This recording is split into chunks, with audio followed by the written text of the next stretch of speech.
Good afternoon and Assalamu alaikum. I want to stress that today I'm speaking entirely on my own behalf and not on the behalf of any of the organizations that I'm connected with, and that's why I've chosen the title One Muslim's Perspective on the Israel-Palestine conflict. In many ways, this is the most important slide in the entire presentation. Because something I feel very strongly about is that every one of us has the responsibility to decide for every issue in the world, and the world is full of issues, to what extent do we actually want to get engaged with this issue or not? And then, if we do, to decide for ourselves what we think about it, rather than being told by other people what to think. And then to ask the question, what can I do personally, rather than saying this is what other people should do? And finally, I've got some reading material for you, because I think too many people have very strong views about Israel-Palestine without acquiring an enormous amount of detailed information about it. And I've been following this dispute for definite since I was about 12 years old, and I'm now nearly 69. So my views have been changing all through my life.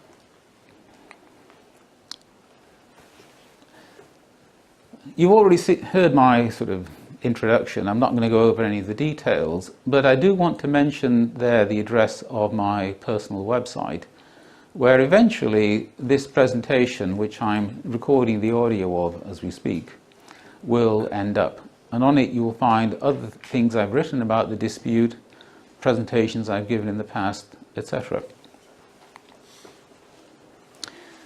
So why do I care? Because it's obvious that I do, otherwise I wouldn't be spending the whole of my Saturday coming down here to Birmingham from Manchester to talk about it. Many people, particularly Jewish supporters of Israel in this country, complain about the amount of attention that the Israel and Palestine dispute gets. And they've got some grounds for that. By land area, Israel is only the 150th largest country in the world. Unimportant. By population, it's a bit more important, the 100th. By GDP, a bit more important still, 33rd. That isn't a reason for getting hung up about it. And other conflicts have killed far more people than this conflict. In the late 90s, there was a major conflict in the eastern Congo where the death toll ran into the sort of low millions, 3 million, 5 million. Far, far more people than all the people who've died from 1947, 48 onwards till today in Israel and Palestine. But there's another way of looking at it. Jerusalem is the holiest place in the world for over 2 billion Christians, and the third holiest place in the world for about 1.5 billion Muslims. There aren't many Jews, only about 14 million Jews in the entire world, but to them also Jerusalem is the holiest place there is, and it is the whole of the land as they see it. And the one thing which is very clear is that people care passionately about this dispute. Unfortunately, some of them care about it passionately the way they care about football teams.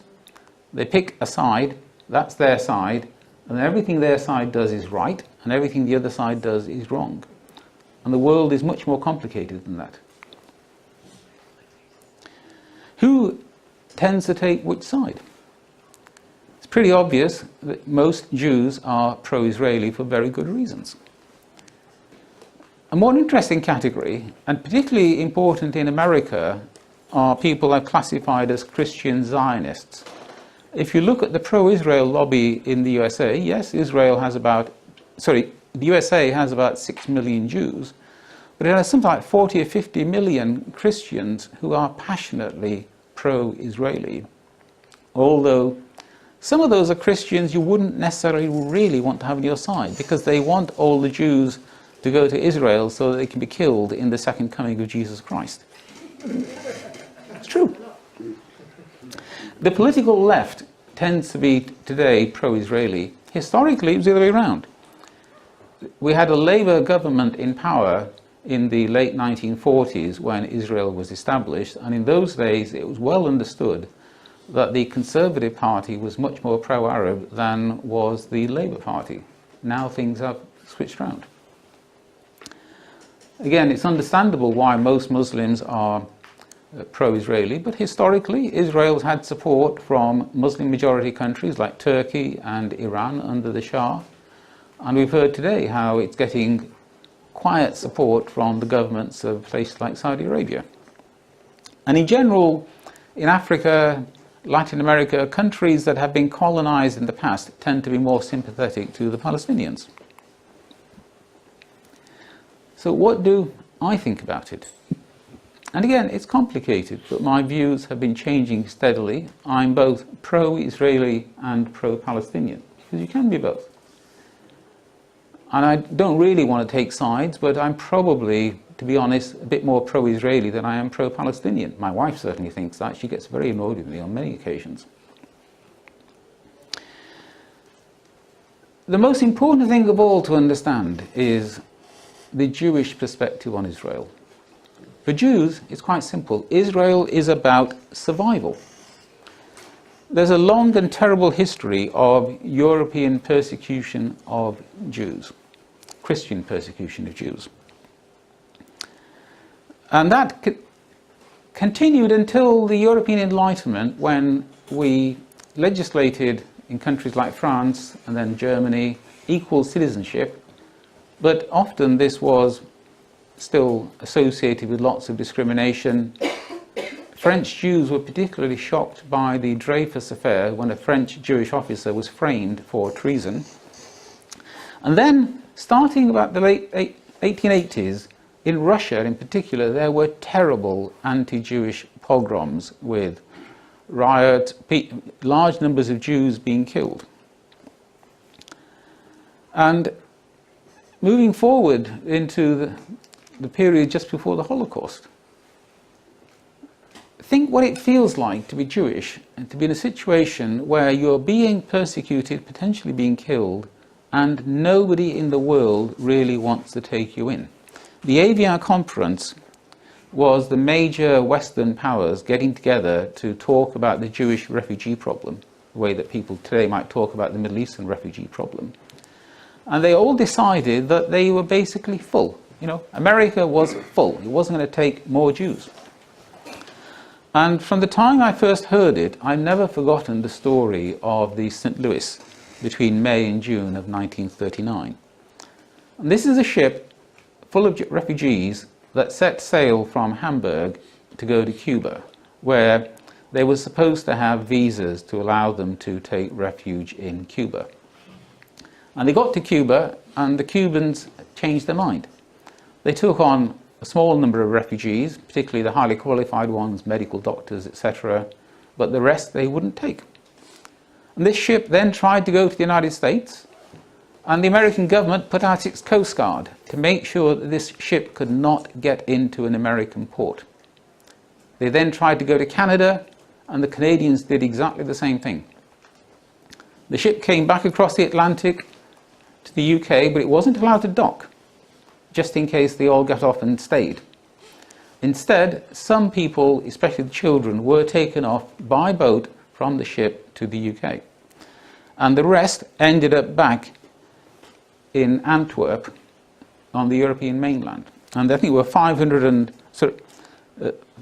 something of them. And about 250 of those have since been traced to deaths in the Holocaust. And you may or may not know about this story beforehand, but I can guarantee that virtually every Jewish person growing up in the UK today knows this history. So, briefly, just going over the history, I've talked about the pogroms. The pogroms in Russia are about the time that we started seeing immigration of European Jews into Palestine. As Marwan said, there was already a significant Jewish community there. They'd always been there since the days of Jesus Christ. But these were new Jewish immigrants. They were buying land often from absentee landlords in Egypt or Turkey, or sometimes from local Palestinians. The British then conquered Palestine, and we had the Balfour Declaration, which you've seen before, but I want to put it back on screen. A few phrases are highlighted in red that's particularly striking. The Declaration talks about the existing non-Jewish communities in Palestine, as if they were sort of an afterthought. These existing non-Jewish communities were 90% of the population at that time.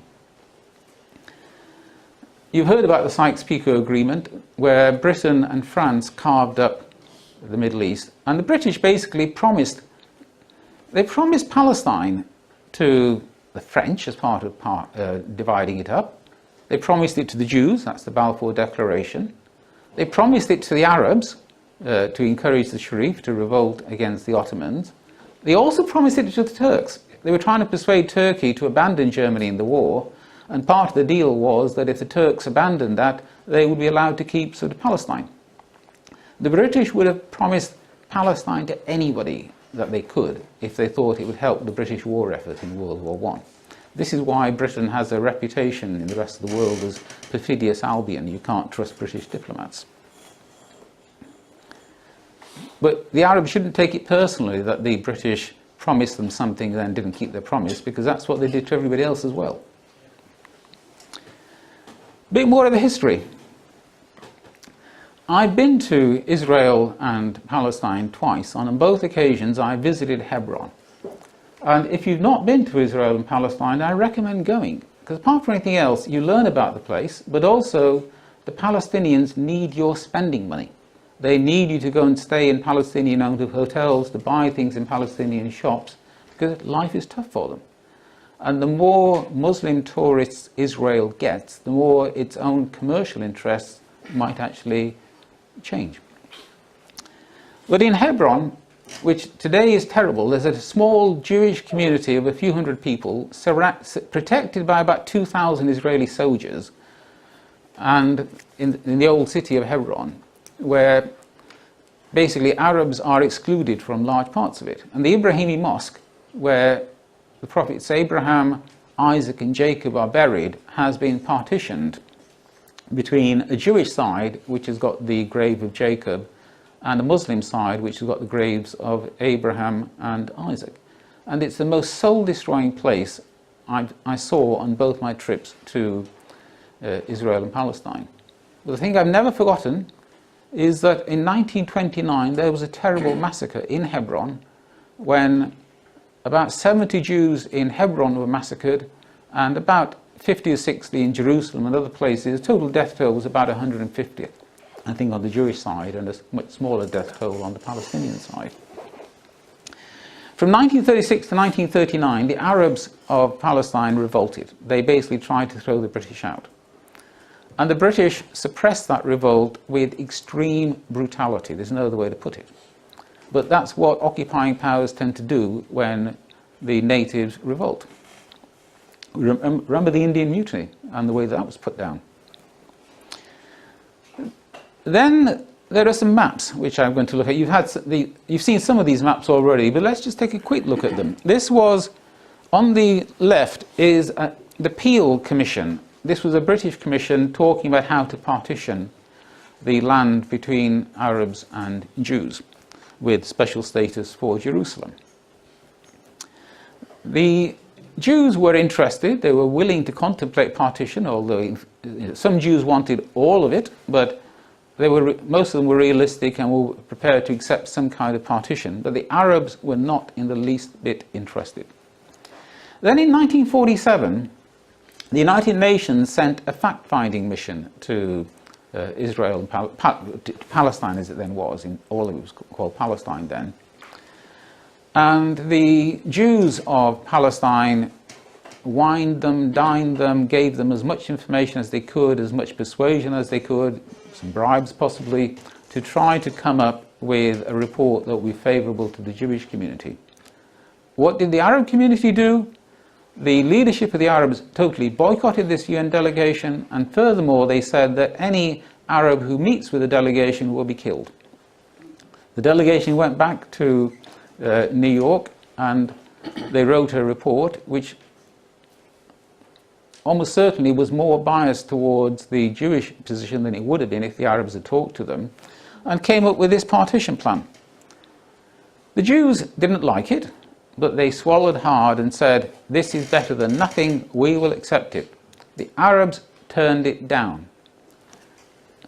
That could have been Palestine today if the Arabs had not turned it down. And the war that followed was a war that was started by local Palestinian Arabs, and then later the armies of 5 Arab states invaded, and the Jews managed to defeat them. And the next line along is the armistice line in 1949. That armistice line, the Arab states rejected. They refused to make peace along that line. They could have done. And that line actually has the old city of Jerusalem squarely inside the Arab bit, which was then occupied by Jordan. Some more history. The 1967, somebody said 7-day war, it was actually the 6-day war. And there's no doubt about it, the Israelis fired first. I was 15, 16 at the time. I remember watching it on television, in the newspapers, the surprise, but everybody knew that a war was coming because the Egyptians had thrown the United Nations peacekeepers out of Sinai. They had moved in their armies, and everybody was waiting for Egypt and Syria to attack Israel, and the Israelis attacked first, which was sensible on their part. They said desperately to King Hussein of Jordan, "Please don't get involved." King Hussein's view, possibly accurately, was, "If I don't get involved, my own people will kill me." So Jordan did get involved in the war, and the West Bank was then occupied. If Jordan had not got involved with the war, nothing would have changed on the West Bank. The Yom Kippur War, 1973, was a brilliant attack by Egypt and Syria trying to recapture what they'd lost, but it failed.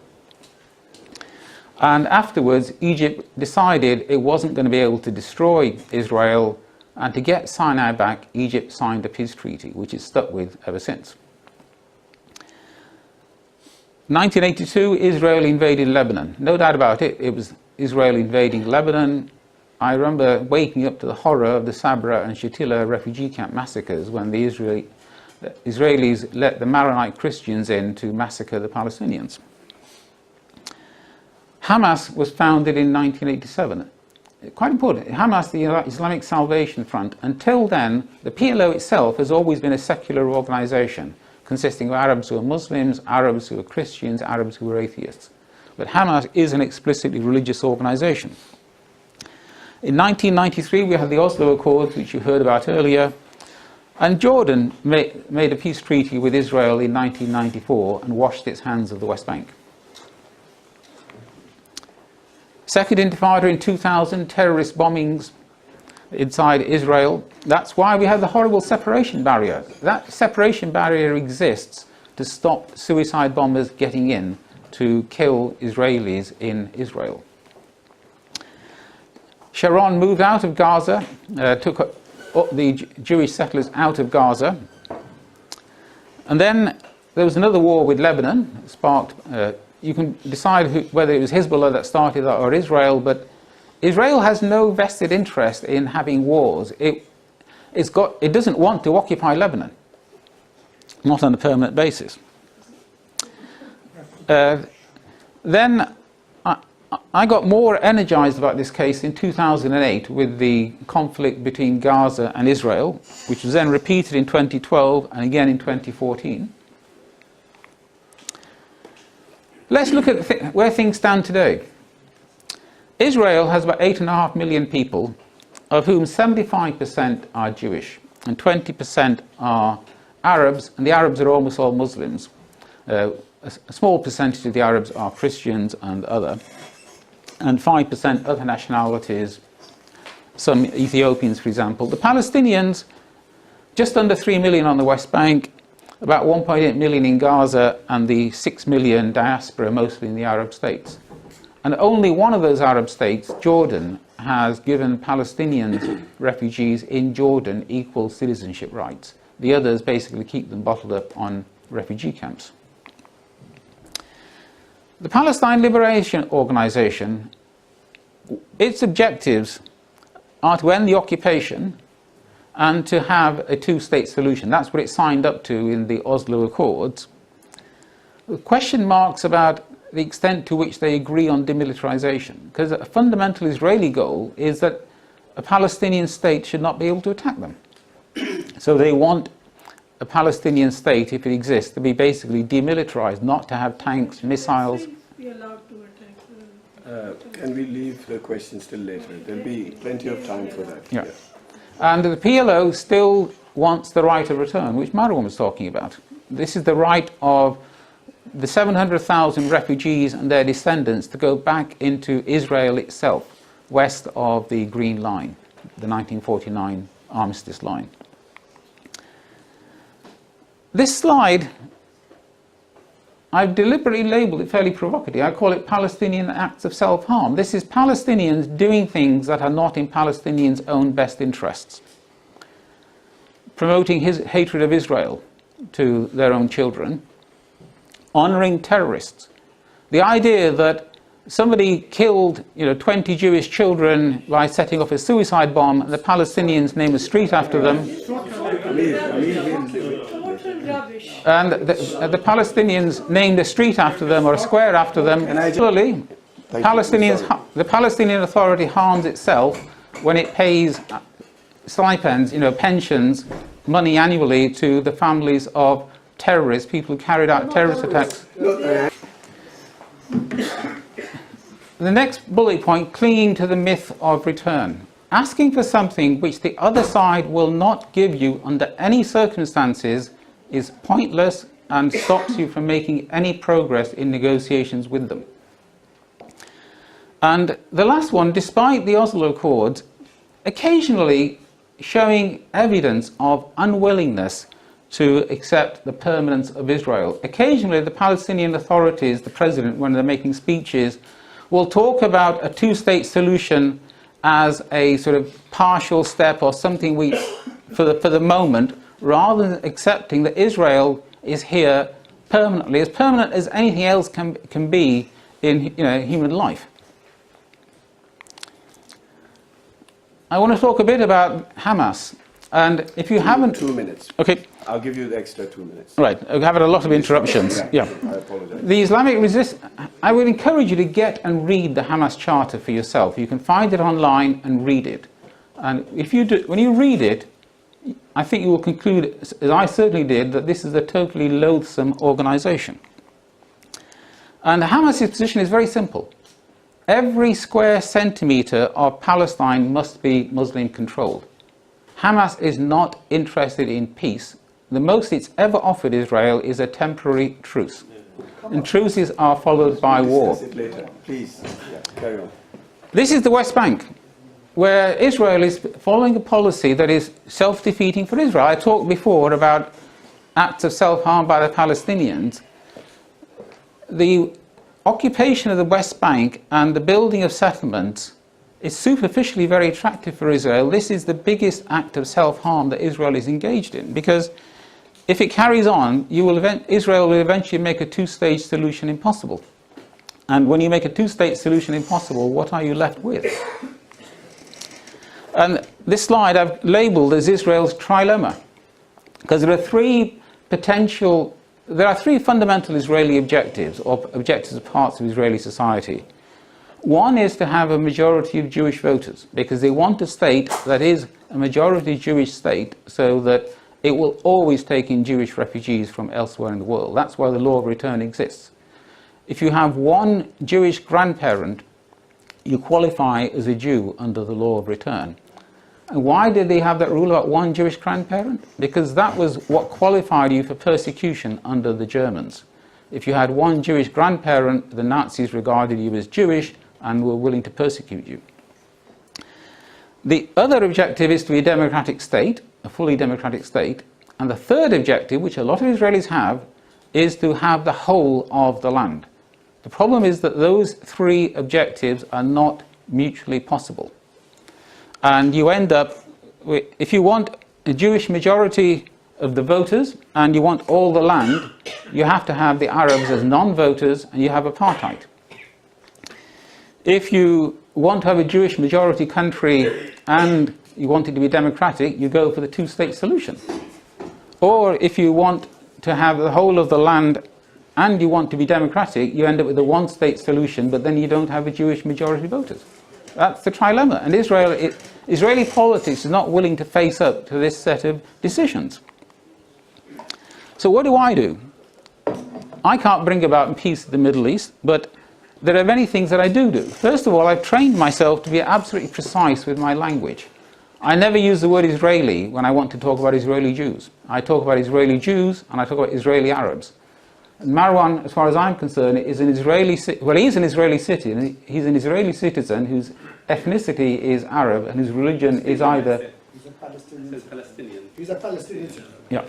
He's not a Palestinian citizen, he's an Israeli citizen. He has a passport which says he's... I think on this occasion Marwan has the right to tell us what he thinks he is. So an Israeli is... as far as I'm concerned, an Israeli is any citizen of Israel.